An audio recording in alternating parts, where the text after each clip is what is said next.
I never thought I'd be the kind of person who would need to check their bank account in fear. I never imagined that the man I'd spent 3 years building a life with would look me straight in the eyes after stealing my money and cheating on me, and tell me to just relax and get over it. But here I am, sitting in my apartment with changed locks, a blocked phone number, and a bank account that's been drained of everything I worked so hard to save. This is the story of how my relationship crumbled in the most devastating way possible, and how one weekend changed everything I thought I knew about the person I loved. Felix and I had been together for just over 3 years. It wasn't a perfect relationship, but I thought it was solid. We had our routines, our inside jokes, our plans for the future. We didn't officially live together, but honestly, it felt like we did. He stayed at my place most nights since his apartment was a grueling 40-minute commute from his job, and mine was only 15 minutes away. It just made sense. You know? We'd even talked seriously about moving in together for real next year when my lease was finally up. At least, that was the plan. That was before everything fell apart. Financially, we were both pretty average. Nothing fancy, nothing terrible. We split most of our expenses when we went out, took turns paying for groceries, and generally maintained what I genuinely believed was a fair arrangement. Neither of us was rich, but we managed. For the past year and a half, I'd been carefully tucking money away into a savings account, building up a fund for our security deposit and first month's rent when we eventually moved in together. It wasn't a massive fortune or anything, just about $2,800. But to me, it represented so much more than just numbers on a screen. That money was made up of countless small sacrifices. It was every lunch I packed instead of buying takeout with my coworkers. It was every time I walked past Starbucks and made coffee at home instead. It was the extra weekend shifts I picked up when they were available, even when I was exhausted and just wanted to rest. Every single dollar in that account meant something. It was our future, or at least I thought it was. Last Friday started like any other day. I needed to transfer some money from my savings to my checking account to cover my car insurance payment. Nothing dramatic, just routine financial maintenance. I opened my banking app while sitting at my desk during lunch break, and I swear my heart stopped. My hands went cold. I nearly dropped my phone right there in the middle of the office. The savings account balance read $267, not the $2,800 plus it should have been. Just $267. My first thought was that it had to be some kind of mistake. Maybe a technical glitch. Maybe the app was showing me the wrong information. Then, my mind jumped to identity theft. Had my account been hacked? Had someone stolen my information? Panic rising in my chest. I rushed to a private corner and called the bank immediately. My voice was shaking as I went through all the security questions, and the representative on the other end must have heard the fear in my tone. After what felt like an eternity, she pulled up my recent transactions. There it was, a withdrawal of $2,550 made just 3 days earlier. 3 days ago, I hadn't made any withdrawal. I told her this, trying to keep my voice steady, trying not to cry in the middle of my workplace. She asked me the question that made my entire world tilt sideways. Did anyone else have access to my account? That's when everything clicked into place, and my stomach dropped so hard I thought I might be sick. Felix knew my phone password. We'd always had an open phone policy. I never hid anything from him, and I thought he never hid anything from me. He'd seen me enter my banking app password before, probably multiple times. I'd never thought twice about it. Why would I? He was my boyfriend. I trusted him completely. I thanked the bank representative with a voice that didn't sound like my own anymore and hung up. My hands were trembling as I dug deeper into the transaction details. The withdrawal had been made in person at a branch across town using my identification. Except I hadn't been to that branch in months. I knew exactly where my driver's license should be, safely in my wallet, but as the pieces came together, I realized Felix must have taken it. Maybe while I was in the shower or while I was sleeping, trusting and vulnerable in my own home. The person I loved had snuck around, stolen my identification, and drained my savings account. I tried calling him immediately, my heart pounding so hard I could hear it in my ears. The call went straight to voicemail. I sent him a text, trying to keep it casual, even though my hands were shaking. I asked where he was and if we could talk. Hours crawled by with no response. Finally, late that evening, he replied with a brief message saying he was out with the guys and would be back tomorrow. Something about the whole thing felt wrong. The timing, the vagueness, the fact that he'd drained my account just days before suddenly being unavailable. Deep down, I think I already knew. But I wasn't ready to face it yet. I spent that entire night unable to sleep, tossing and turning in sheets that suddenly felt too hot and then too cold. My mind raced through every possible explanation. Maybe there was an emergency he hadn't told me about. Maybe a family crisis. Maybe he was planning some elaborate surprise and needed the money for something wonderful. Even as I tried to convince myself of these possibilities, I knew I was grasping at straws. I knew the truth was probably much worse the next morning. Saturday, I did something I rarely do. I checked his Instagram. Felix barely posted on social media, so his profile was pretty much empty and unchanged. But then I remembered his friend Andy was always posting stories. My fingers felt numb as I clicked on Andy's profile, and there it was. The moment everything became horrifyingly real. Felix, on a beach, tanned and smiling with his arm wrapped around a girl I had never seen before in my life. The caption read, "Day 2 of vacation vibes with these lovebirds." Lovebirds, plural. I felt like I couldn't breathe. My vision actually blurred for a moment. I scrolled through more of Andy's stories with shaking hands, and each new photo was like a knife twisting deeper. More pictures of Felix and this girl Jasmine, according to the tags. They were at a resort in Cancun. A beautiful, expensive resort that I knew, even without looking it up, would cost about $2,500 for 2 people. $20,500, the exact amount missing from my account. I actually got sick. I ran to the bathroom and sat on the cold tile floor, my whole body shaking. 3 years together, 3 years of building a life, making plans, trusting completely. And he had stolen my money, my carefully saved future, to take another woman on a romantic vacation. I don't know how long I sat there, alternating between sobbing and feeling completely, utterly numb. Time lost all meaning. When Felix finally came home Sunday night, I was waiting for him. I'd had more than 24 hours to process, to prepare, to decide what I was going to say. He walked through the door like absolutely nothing was wrong. He was tanned, smiling, relaxed. He dropped his duffel bag by the door with a casual thud and greeted me like he'd just been out running errands. He even tried to kiss me. I stepped back before his lips could touch mine, and I saw confusion flicker across his face. I confronted him directly, asked him where he'd really been. At first, he stuck to his story about hanging out with the guys, his voice steady and convincing. He'd probably practiced it. But when I pulled out my phone and showed him Andy's Instagram stories, his entire demeanor shifted. Not to guilt, not to shame or horror at being caught, just annoyance. Like I'd caught him eating the last cookie. Not betraying our entire relationship and stealing from me. He didn't even try to deny taking the money. That's what shocked me the most. He just shrugged and claimed it was a last-minute thing. Said Jasmine had won tickets to the resort but needed someone to go with her, and he figured he'd pay me back eventually.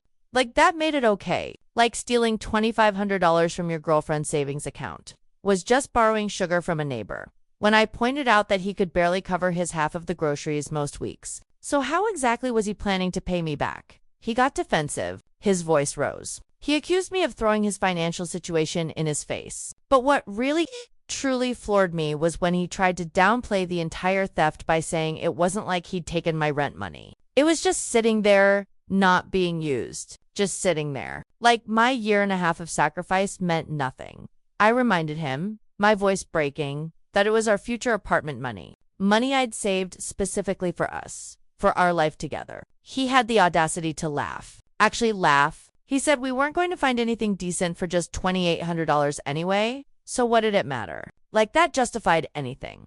Then I asked the question I was most afraid of. Was Jasmine his girlfriend? He hesitated. Just for a second, but it was enough. In that tiny pause, I saw the truth written all over his face before he even opened his mouth to deny it. He claimed she was just a friend, but we both knew that was a lie. Friends don't go on romantic beach vacations together. Friends don't get called lovebirds by mutual acquaintances.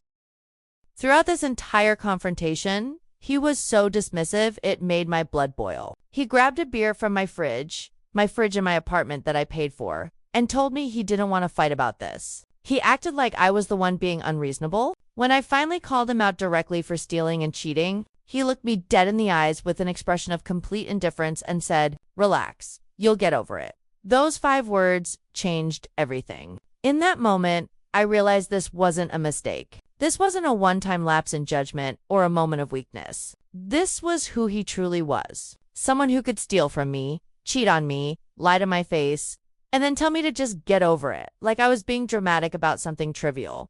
I told him to get out of my apartment. He tried to argue, saying his place was far away and he had work in the morning. The entitlement was staggering. I told him that was his problem, and he should have thought about that before he stole my money and cheated on me. As he finally gathered his things, he had the absolute nerve to mutter under his breath that I was being impossible and making a big deal out of nothing. His parting shot as he walked out the door was telling me to keep the drama, because Jasmine wouldn't act like this. After he left, I collapsed on the couch, my entire body shaking with adrenaline and heartbreak and rage. The last 2 days have been a complete fog. I blocked him after receiving several texts where he accused me of overreacting and told me I needed to calm down so we could talk like adults. If adults steal from their partners and cheat on them, I called out sick from work. I've barely eaten. I keep obsessively checking my bank account, hoping somehow the money will magically reappear, even though I know it won't.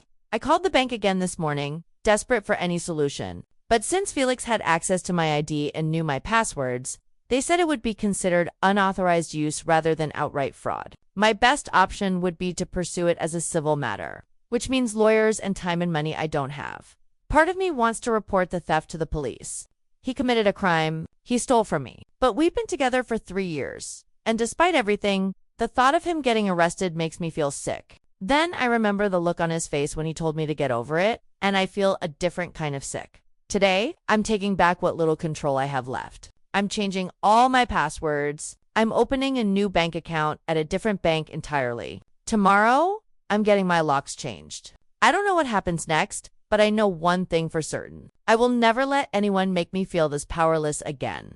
I don't think he'll try to come back, but honestly, I don't know who he is anymore, so I can't be completely sure. I don't even know what I'm asking for here. I just needed to get this out somewhere because I feel like I'm drowning all over again. But this time, the water feels different. This time, I'm angry. First, I want to thank everyone who commented on my last post. I honestly didn't expect so many people to respond, and reading your comments made me feel less crazy and less alone in all of this. Several people asked for an update, and well, here it is. It's been a week since I kicked Felix out of my apartment after discovering he stole my savings to take Jasmine on that Cancun vacation. A lot has happened since then, and not all of it good. The first couple of days after he left were an absolute blur. I spent most of my time crying, barely eating anything, and obsessively checking my phone even though I'd blocked him. I know it sounds pathetic, but I kept thinking maybe he'd find some way to contact me and tell me this was all a huge misunderstanding. Maybe he'd apologize. Maybe he'd explain. Maybe there was some reality where this all made sense. Deep down, I knew better. But grief does strange things to your logic. I forced myself to go back to work on Wednesday because I couldn't afford to miss any more days. My savings were gone. Remember? I had bills to pay and responsibilities that didn't care about my broken heart. My coworker noticed something was off almost immediately. During lunch, she pulled me aside and asked if I was okay. Her voice was gentle, concerned. I gave her the condensed version of everything, trying to keep my voice steady. The theft, the cheating, the vacation, all of it. She was appropriately horrified, her hand flying to her mouth in shock. It felt strangely validating to see someone else's genuine reaction, to have my feelings confirmed as reasonable. That night, I got a text from an unknown number. My heart jumped when I saw it, a mix of hope and dread. It was Felix, texting from his friend Morris's phone. Just a simple message that read, "We need to talk." I stared at those 3 words for a long time, my thumb hovering over the keyboard. But I didn't respond. What was there to say? An hour later, another text came through from the same number. "You're being childish. It's just money." I said, "I'll pay you back."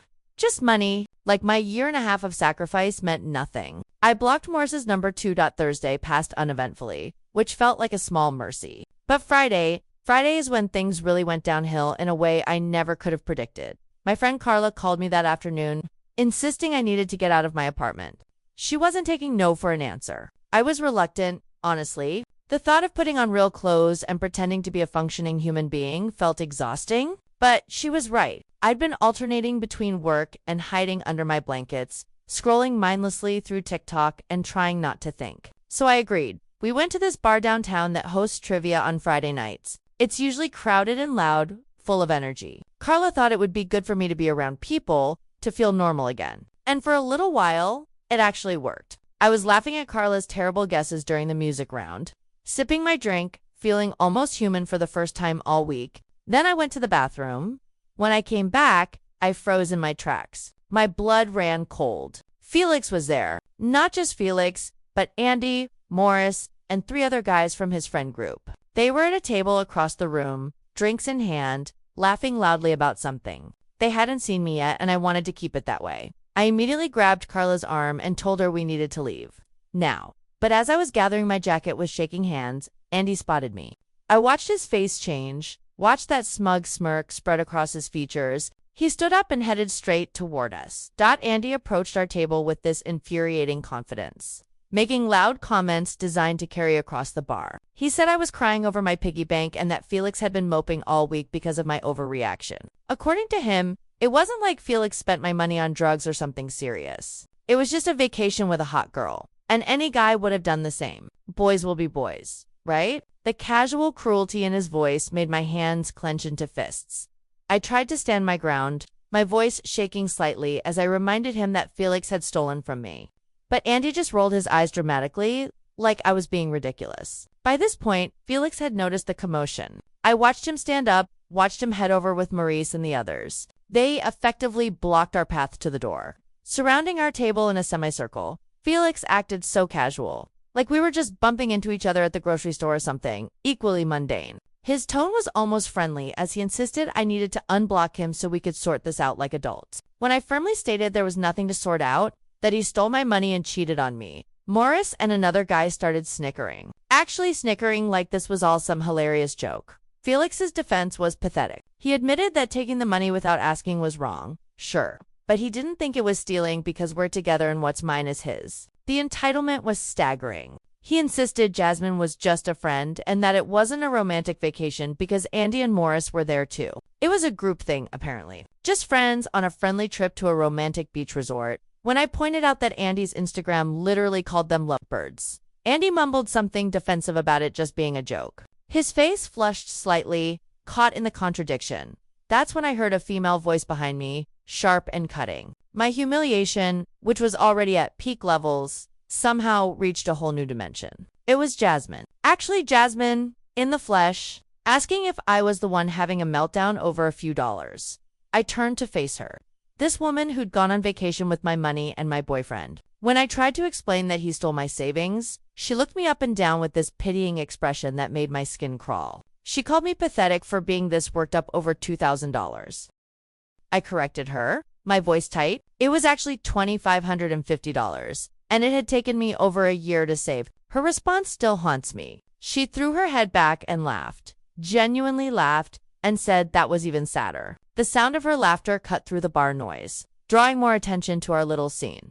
I looked at Felix, then really looked at him, waiting for him to defend me or tell her to back off. Instead, he was staring at the floor with a small smile playing at the corners of his mouth. That smile told me everything I needed to know. He told them all about this. They'd been laughing about it together, about me. The girl who was stupid enough to get her money stolen, the girl who was pathetic enough to be upset about it, Carla, bless her beautiful soul, announced loudly that we were leaving and pushed past Morris with surprising force. As we walked away, I heard more laughter behind us, cruel and mocking. Jasmine made sure I heard her telling Felix he dodged a bullet by not being with someone that financially unstable. The irony wasn't lost on me. Considering he was the one who couldn't pay his share of groceries, I made it outside before the tears started. The cool night air hit my face as Carla hugged me tightly while I tried to pull myself together. She ordered an Uber right there on the sidewalk and in the car ride back to my place. She told me Felix and his friends were always jerks. She said she never understood what I saw in him. Back at my apartment, Carla stayed over. We ordered pizza, opened a bottle of wine, and she let me vent everything. I showed her the texts Felix had sent from Morris's phone, and she helped me block a few more numbers I hadn't thought of. She made a list of everyone in his friend group, and we systematically blocked them all. The next morning, Saturday, I woke up to an Instagram DM from Jasmine. My stomach turned when I saw her name. I almost didn't open it, but curiosity got the better of me. What I read confirmed my worst fears. She and Felix had been seeing each other for months. Months, not weeks. Not just since the vacation. Months he'd been telling her that we were basically broken up and just roommates. That our relationship was over in everything but name. She claimed that finding out he stole my money was gross, which felt like the understatement of the century. But she wanted me to know the whole truth. That this affair didn't start with Cancun.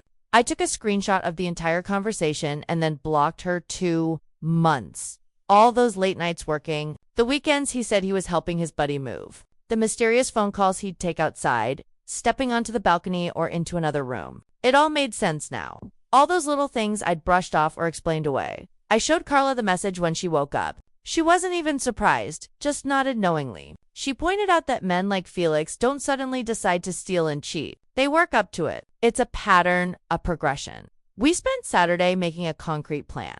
First, I called my landlord and explained the situation, asking if I could change the locks since Felix wasn't on the lease. They were understanding and agreed to send someone Monday morning. Then I went to my bank and opened a completely new account at a different bank entirely, transferring what little money I had left. I changed all my passwords, set up two-factor authentication on everything. Carla helped me go through my apartment, gathering anything Felix had left behind into a cardboard box. It wasn't much. Some clothes, a toothbrush, a few video games, nothing worth fighting over. Sunday morning, I woke up feeling different. Not better exactly, but clearer. The humiliation from Friday night still stung, raw and fresh. But underneath it was something else growing. Anger. Not the hot, reactive anger from when I first found out. This was something colder, sharper, more focused. They thought I was pathetic. Fine, let them think that. But I wasn't going to just curl up and disappear. Not anymore. I spent Sunday cleaning my apartment from top to bottom, throwing out things that reminded me of Felix and rearranging furniture. I know it sounds silly, maybe even pointless, but it felt like I was reclaiming my space. Every picture I took down, every shirt of his I tossed into a donation bag.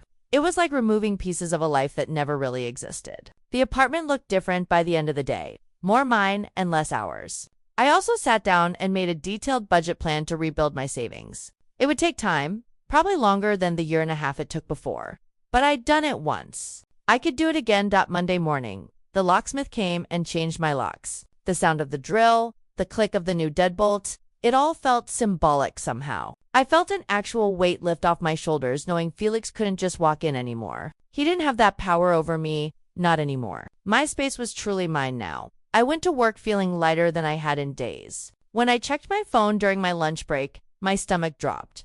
3 missed calls from Felix. Not from another friend's number, not from a random contact, but his actual number. I must have missed blocking it when I was going through his friend group. My hands shook slightly as I saw there was a voicemail. Against my better judgment, I listened. His tone had changed completely from Friday night at the bar. He sounded worried, almost panicked. His words tumbled out in a rush, saying we needed to talk because Jasmine was saying some crazy stuff that wasn't true, or at least not all of it. He paused and then added quietly, "I miss you."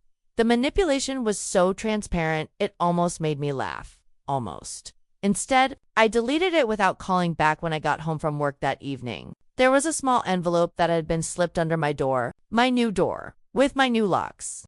The thought that he'd been here, standing outside my apartment, made my skin crawl. Inside the envelope was $300 in cash and a note, starting to pay you back. Can we please talk? $300 out of $2,550. And he thought that would fix things. He thought money was the problem, not the theft, not the cheating, not the months of lies. I'm not sure what his game is now. Maybe Jasmine dumped him after finding out he's a thief. Maybe his friends got bored of the drama and he has no one left to hang out with. Maybe he realized that living 40 minutes from work actually sucks when you don't have a girlfriend's apartment to crash at. Whatever it is, I'm not playing along. The Felix I thought I knew never existed in the first place. The real Felix stole my money, cheated on me for months, let his friends mock me publicly, and stood by while his other girlfriend called me pathetic. Carla came over that night to help me draft a text, making it crystal clear that we are done and that he needs to stop contacting me immediately. She also suggested, her voice serious, that I document everything in case I need to get a restraining order. That felt extreme at the time, but after everything that happened in the last week, I wouldn't put anything past him anymore. I told her I'd update again if anything significant happened.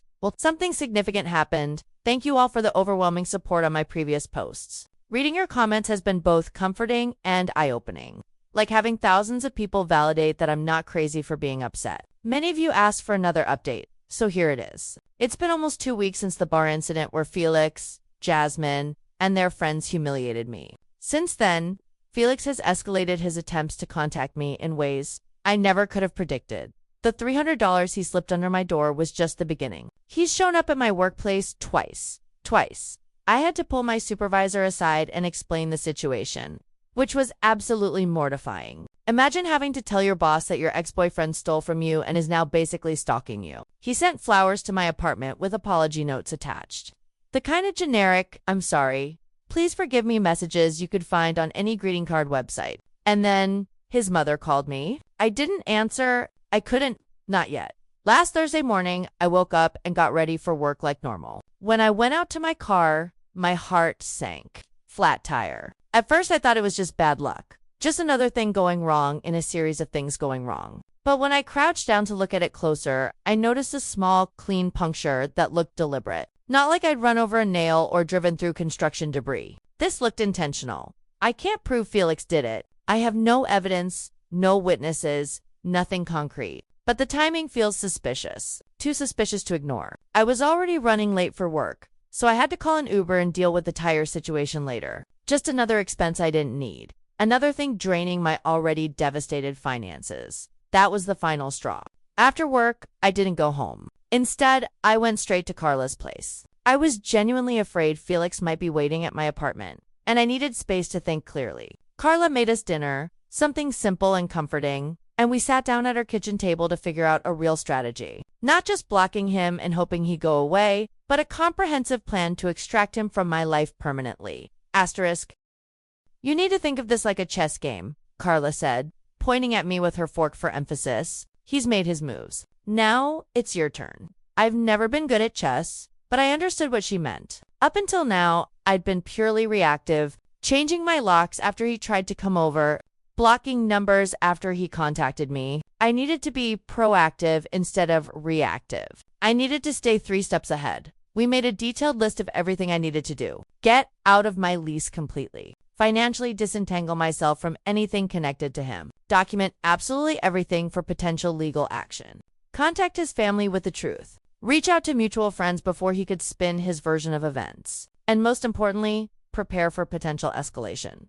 The next morning, I called in sick to work. I felt guilty about it, especially after already missing days, but I needed uninterrupted time to put my plan in motion. First, I called my landlord and explained the situation in much more detail than before. To my surprise, she was incredibly understanding. She'd been a landlord for 20 years, she told me, and she'd seen situations like this before. She agreed to let me out of my lease with just 30 days notice instead of the usual 60. One huge obstacle down. Next, I went to my bank and spoke with the manager about my accounts. I'd already opened a new account at a different bank, but I wanted to make absolutely sure there were no lingering connections. No joint anything that Felix could access. I also pulled my credit report to make sure Felix hadn't opened any credit cards or loans in my name. Thankfully, he hadn't gone that far. Small mercies. I spent the afternoon making a detailed inventory of everything in my apartment, walking through room by room and taking photos of my possessions. I separated things mentally into categories. Stuff that was definitely mine from before Felix. Things we bought together. Items that were clearly his. For the joint purchases, I made careful notes about who actually paid for what, knowing he might try to claim things that weren't his. That evening, Carla came over and helped me pack up my essential items. Important documents like my birth certificate and social security card. Sentimental belongings like photos of my family and gifts from friends. Enough clothes and toiletries for at least a week. We moved all of it to her place for temporary storage, making multiple trips to her car parked outside. The next big step was contacting Felix's family, specifically his mother. This was the part I dreaded most. Felix has always been close with his parents, especially his mom, who had always been kind and welcoming to me. I spent hours drafting and redrafting a message to her, trying to find the right balance between informative and accusatory. I didn't want to sound petty or vindictive, but I needed her to understand the truth. In the end, I kept it simple and factual. I explained that Felix had taken money from my account without permission, used it to go on vacation with another woman, and that when I confronted him, he'd been dismissive and cruel. I included screenshots of everything. My bank statement showing the withdrawal, Andy's Instagram posts from Cancun, Jasmine's message confirming they'd been seeing each other for months. I hit send before I could second-guess myself. Her response came the next morning. Lena, I'm shocked and disappointed to hear this. I've raised Felix better than this. I'm so sorry for what you're going through. I'll be speaking with him. I read it 3 times, tears streaming down my face. She believed me. I hadn't even realized how much I needed that validation until I got it. The next part of the plan was trickier. Felix and I share several friend groups, people we'd met together and spent time with as a couple. I knew I needed to get ahead of whatever narrative he might be spinning. I decided to start with August, our most mutual friend. He's known Felix longer than me, but he's always been firm-minded and honest. I asked if we could meet for coffee, and he agreed. At the cafe, surrounded by the smell of espresso and the sound of casual conversation, I gave him the condensed version of events. I showed him the same evidence I'd sent to Felix's mom, my hand steady this time. His reaction surprised me. I knew something was off, he said, shaking his head. Felix has been acting weird for months, making excuses not to hang out with the old group. And just last week, he was asking if anyone could loan him money for rent. That was news to me. Felix has never had trouble making rent before, even when money was tight. He said something about unexpected expenses. August continued. I guess a trip to Cancun would qualify. Before we left, August promised to set the record straight with our other friends. Not everyone will believe it, he warned me honestly. Andy and Morris are too far up Felix's ass to see reality. But most people will understand. It was something, at least out over the next few days. I continued executing my plan with military precision. I found a small studio apartment across town that I could afford on my own. It wasn't fancy, but it was mine. The landlord agreed to a 6-month lease, and I could move in the following week. I also contacted my phone provider and changed my number completely. I sent the new number only to people I trusted. Carla, my family, a few close friends, and my supervisor at work. The hardest part was still ahead, going back to my apartment to pack everything else, knowing Felix might show up. But I was ready. I had a plan, I had support, and I had something I hadn't had in weeks. Hope. I chose a Tuesday for the move, specifically because I knew Felix would be working a double shift at the warehouse. The plan was simple: get in, pack everything, and get out before he even knew what was happening. Carla and August came to help, and August brought his pickup truck, which was a lifesaver. We moved efficiently, room by room, wrapping fragile items and stacking boxes with military precision. We were almost finished, maybe 15 minutes away from being completely done, when my phone buzzed with a text from an unknown number. Heads up, Felix just left work early, said he wasn't feeling well. It was from Danny, a guy who works with Felix at the warehouse. We'd met at a company picnic last summer, just a casual introduction over potato salad and small talk. I hadn't even thought to warn him about the situation, but apparently August had reached out to him as part of our network. My heart started racing immediately, pounding so hard I could feel it in my throat. We still had at least another hour of packing to do if we continued at our normal pace. And Felix could be here any minute. The warehouse was only 20 minutes away, maybe less if he was driving fast. We worked in intense silence after that, throwing things into boxes without much organization or care. Fragile items that should have been wrapped carefully got tossed in with books and clothes. We just needed to get out. We had just loaded the very last box into August's truck when Felix's car pulled into the parking lot. The timing couldn't have been closer.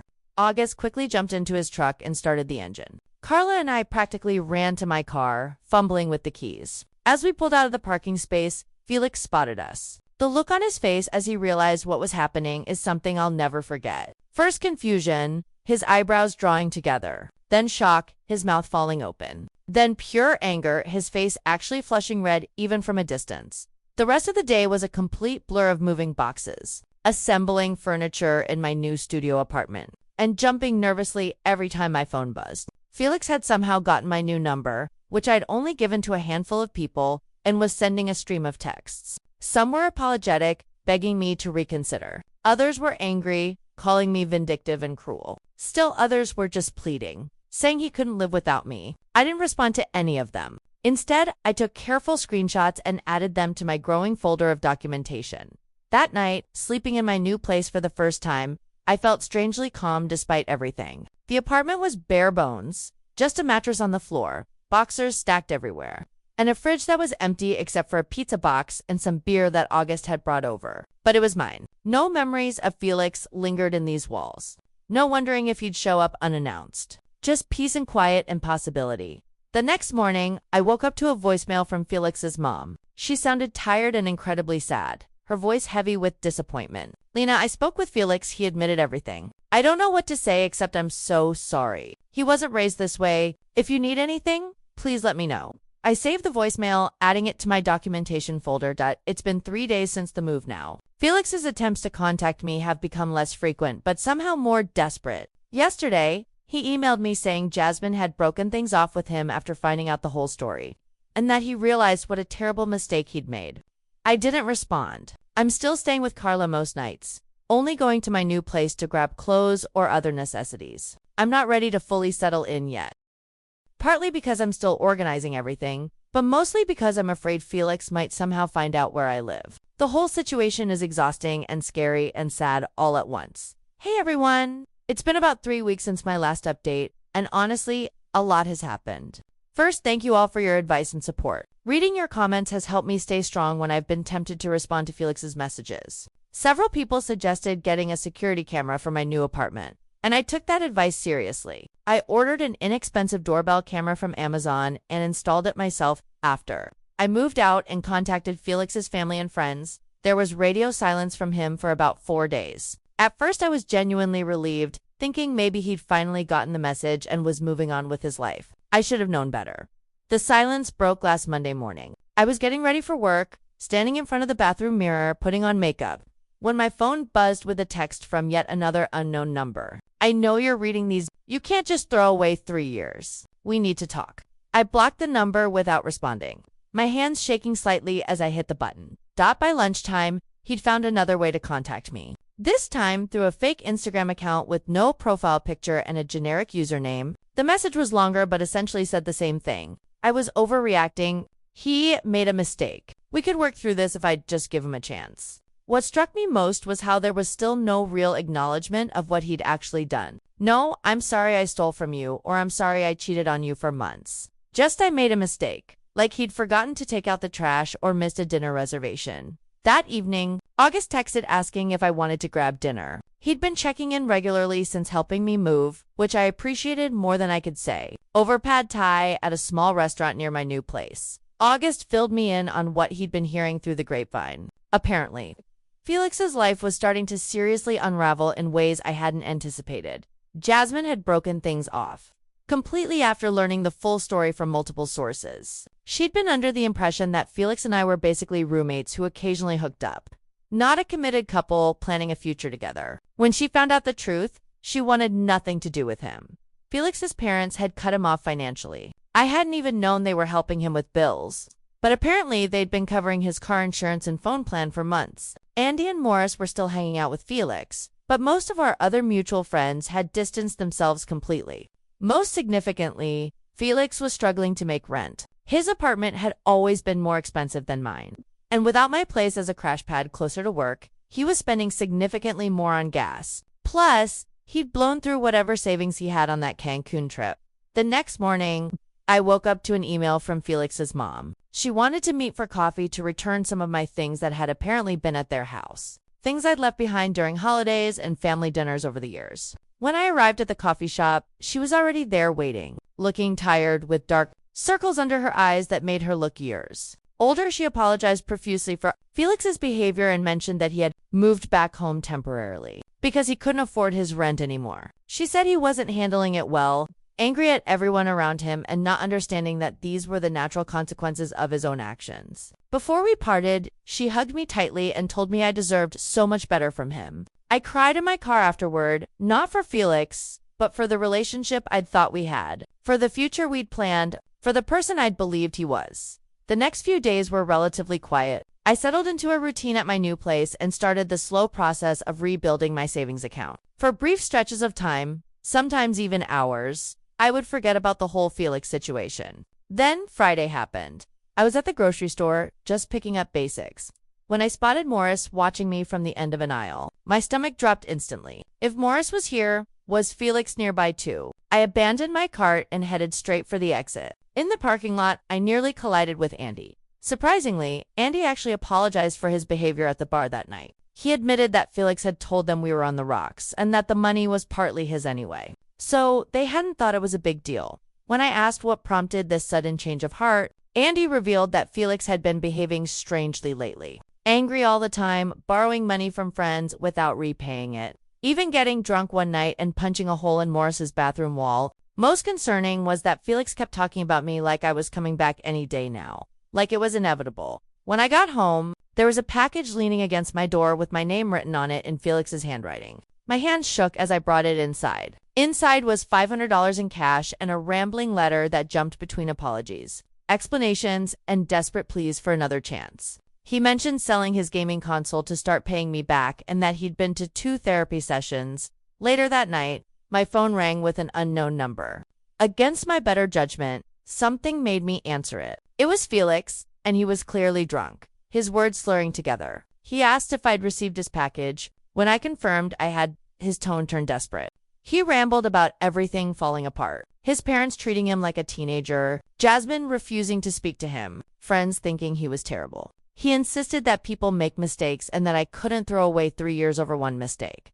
I pointed out, my voice surprisingly steady, that it wasn't one mistake but a series of deliberate choices he'd made over months. He began crying, actually sobbing, begging for another chance. I simply said goodbye and hung up, blocking the number immediately. Within minutes, my phone was buzzing again with voicemails from other numbers. The first few were tearful pleas, his voice broken and desperate, but the later ones were angry, almost frightening in their intensity. The final voicemail, left at 2:37 in the morning, was just Felix screaming incoherently. I could make out phrases like ruined my life and never loved me. Before it devolved into unintelligible yelling, I saved all the voicemails and sent them to both Carla and August. The next morning, I received a text from Felix's mom apologizing for his behavior. She said they'd taken his car keys away and were looking into more intensive help for him. It's been 2 days since those voicemails. Felix hasn't tried to contact me again, but I'm still on edge, constantly checking my phone and looking over my shoulder. I've been staying with Carla again just to be safe. I don't know what happens next or when I'll feel comfortable enough to sleep in my own apartment alone. But either way, I'm not going back. Not after everything that's happened. Not after hearing that final voicemail. I deserve better than this.